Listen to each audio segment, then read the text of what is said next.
Bueno, gu hasiera batean nahiko lasai ere, kontziente ginen hau pasatzen altzela, Espainiar estatu hau pasatzen altzela, eta alde batetik nahiko lasai. Amorru pixko bat ere ematen du, batez ere epaiketa ikusita gero, eta ikusitan garbi nola probatu gelitu zen, Igorta Matinen tortura kasua, eta horrekin amorru pixko bat, baina alde batetik ere bai lasai ginen, eta beraiek ere nahiko lasai, genek latoz hau pasatzen altzela.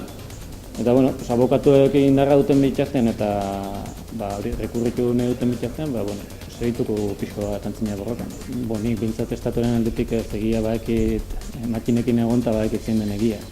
Eta lehenagotik ere, Euskal Herrin lehen ere dute, Euskal Herrin dena badakigu zer gertatzen den espetxetan, detentzen dutelikan badakigu zer gertatzen den, eta ez dakienak da ez du jakin nahi.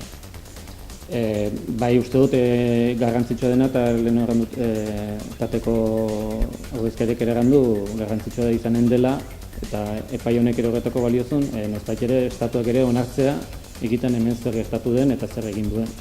Eta nik uste dut horretarako ere epai hau garrantzitsua zela, eta horregatik oinikan borrokan segitzea ere garrantzitsua dela. Niogia jakiteko ez egia bat egiten. Etxipenez haunitzek bai, gero batzuk kontzientego dire lehenotikan honek nola funtzionatzen duen, eta jende haunitzen gain ere aurre ikusten zen hau pasatzen antzela, pixko baia ez dakit, nik uste dute adineko jende, gurasoek, amek, etxipen gehiago somatzen dutela, indarra badago handik energian eta segituko